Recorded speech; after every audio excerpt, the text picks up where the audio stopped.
Kasi po, General, maski po sa ating mga batas, tutukuyin ko na po, Republic Act 12064. Pag binasa po ninyo ang definition ng West Philippine Sea, tumutukoy po sa maraming bagay ng ating karagatan. Una na po yung ating Luzon Sea, yung ating exclusive economic zone, yung Baho de Masinloc, and the maritime features of the Calayan Island Group.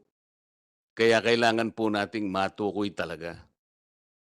Yun lamang po. Meron tayong definition sa batas. Meron tayong kautusan ay binigay sa NAMRIA at sa Department of Foreign Affairs, i-drawing na yung mapa upang makilala na kung nasaan talaga ang West Philippine Sea. Tingnan po ninyo, General. 1953, kung inyo pong susuriin ang mapa ng daigdig, lalo na ang karagatan. Yung ating Eastern Seaboard, nandun po yung Philippine Sea. 2000 po, dinrawing uli yun. Kasi po, every now and then, dinodrawing talaga yun. Nandun po pati coordinates, pati charts. 1953 pa po, or 74 years ago, ang Philippine Sea nakadrawing talaga doon. Pati ang mga coordinates niya. Kung nagawa po natin na i-drawing ang Philippine Sea on the Eastern Seaboard, bakit hindi natin kayanin i-drawing uli ang West Philippine Sea on the western side of our country? Yun po talagang dapat natin gawin. Pagsikapan. Tinatanong ko nga po kaya po nagpatawag pa nga ako ng naggawa po ako ng resolution, pinatatawag ang NAMRIA, pinatatawag po lahat ang may kinalaman sa pagdodrawing ng ating West Philippine Sea. Meron daw pong sumagot, kamakailan lang. Samantalang alam ko po, sa March 12, bukas po, uumpisan sana nating ayusin ito. Ewan ko po kung totoo, meron daw sumulat sa Department of Foreign Affairs at saka sa DND, hindi raw po daw pwedeng pag-usapan sapagkat ito po ay nag-involve ng national security. Mr. Chair, si Commodore Tariela, si retired Justice Antonio Carpio, si Batong Bakal na professor sa UP, satsat ng satsat sa ating media. Mr. Chair, may I interject? I am not yet finished, Mr. Chair. I will request with the indulgence of the Let me finish. Senator Let me Marcoleta, finish. just I to want to finish my interject. statement. If I may follow Just to upon finish my the statement, immediate Mr. Chair, statement, and then I Mr. will Chair. allow her. Salamat po. No, I'm asking the chair's permission, sir. I can wait until after Session the is Senator suspended. Marcoleta. Thank you, Honorable. Nagtaka lang po kasi ako, Mr. Chair, kahapon. Bigla na lang nangyari na sumulat daw po, kaya hindi ko po nalam kung totoo. Pero sinabi po ni Chairman ng Foreign Relations, kagabi lang, na defer muna yung aming meeting o hearing bukas dahil nga po ang daw po hindi ko po sinasabi, sumulat daw po ang pati NAMRIA at ang DND na ang matter na to will involve national security. Kaya lang po ako nagtaka sapagkat yung mga iba na nagpunta sa media, nagsasalita about West Philippine Sea, wala naman pong nagsasabi na huwag ninyong pagtalunan yan. Yun po ay media pa po yun kumakalat sa buong Pilipinas. Kaya minabuti ko na pong dito namin pag-usapan, dito na lang sa Senado, pagkatapos sasabihin nila, kung totoo pong sinabi nila, nakakapagtaka naman, bakit hindi natin dito pag-usapan? Anong national security ang involved dito? Yun lamang po, Mr. Chair. Salamat po. Thank you, Honorable Marcoleta. Honorable Rizon Tiveros. Salamat, Mr. Chair. Ang akin lang po sanang interjection kanina na nag-submit ako dun sa tamang hiling naman ng colleague na magtapos sila and based on the ruling of the chair, ay wag po sana nating sasabihin na ang mga sinasabi ni na Commodore Tariela, retired Senior Associate Chief Justice Carpio at isa pang binanggit kanina ay mga satsat. Dahil mga seryosong pananalita nila iyon, kahit kadebate man sila o hindi. Alam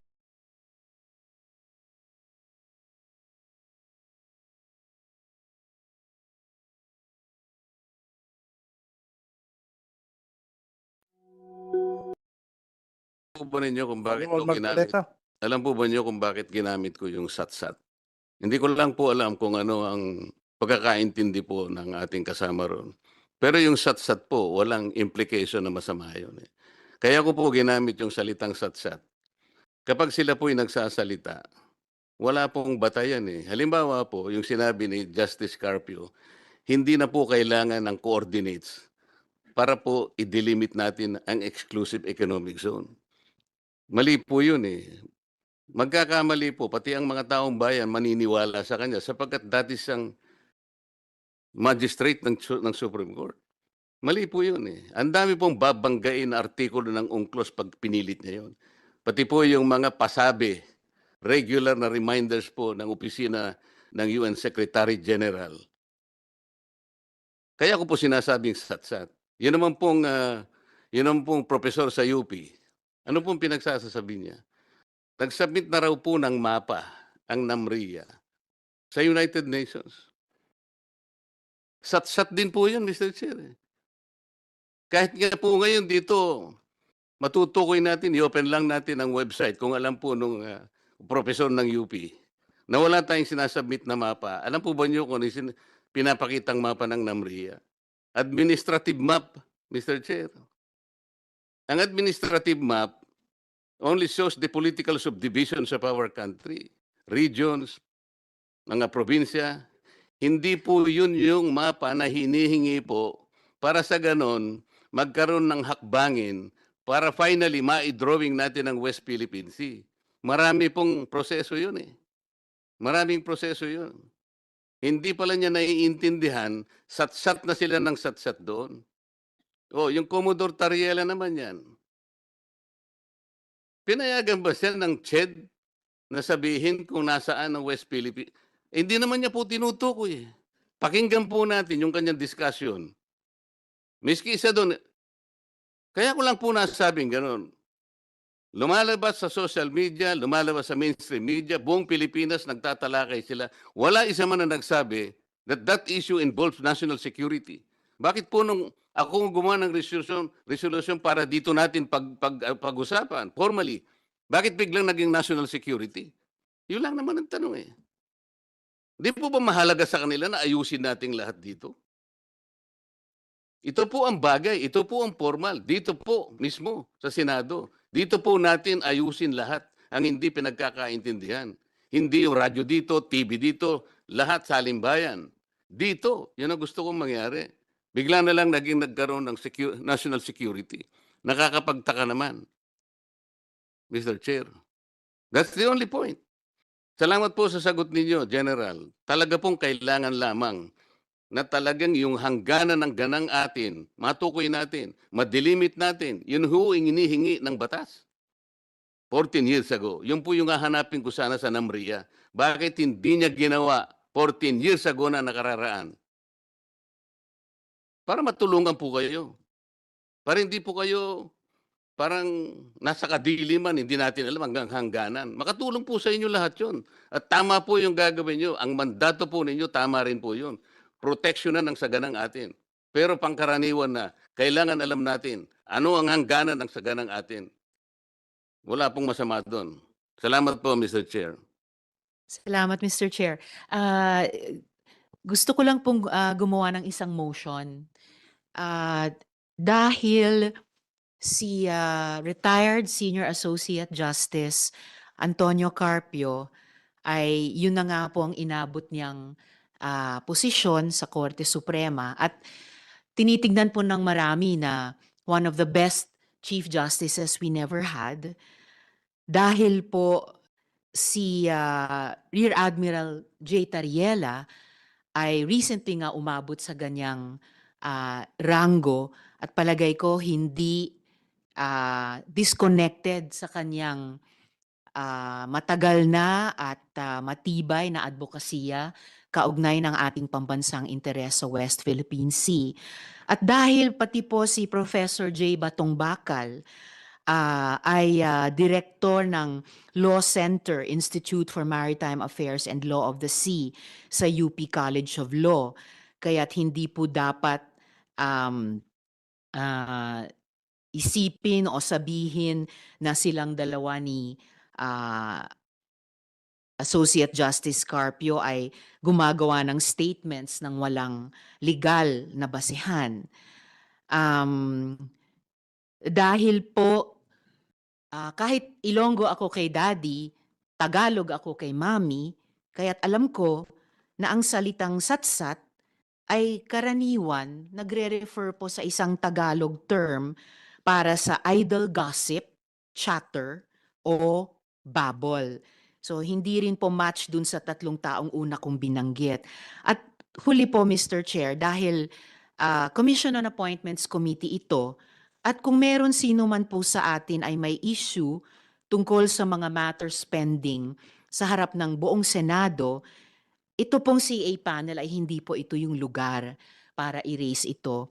Dahil po sa mga dahilang ito, itong tatlong dahilan, I move, Mr. Chair, na i-strike from the record yung salitang satsat.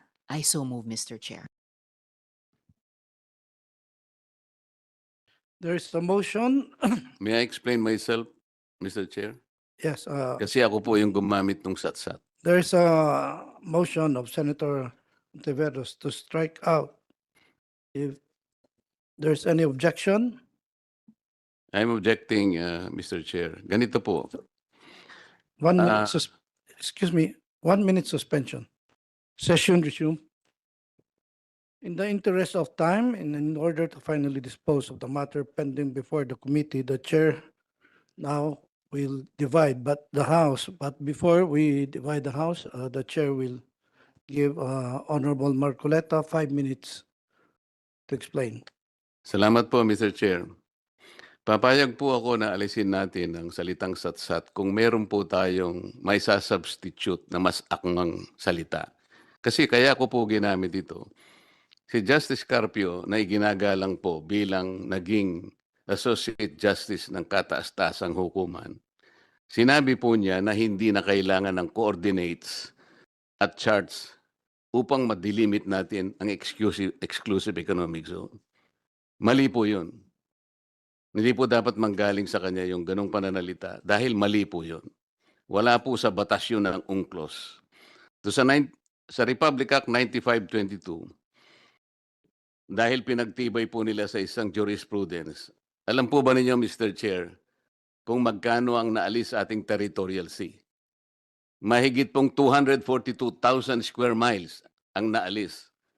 Dahil lamang po sa kanyang, at sinasabi po niya na ginanap lang niya ang tungkulin sapagkat pinirmahan natin ang UNCLOS. Nakalimutan po niya, Mr. Chair, na yung treaty hindi pwedeng mangibabaw sa saligang batas. Dapat po bilang Associate Justice ng Korte Suprema, alam niya po yun. Si Professor Batong Bakal, hindi siya matapat sa kanyang sinasabi. Sabi po niya, nag-deposit na po ng mapa at saka charts ang Pilipinas sa opisina ng United Nations. At binigyan na rin daw po ang mga international organization. Hindi po totoo yun. Check po natin kahit sino ang maalam sa website po ng UN General Assembly.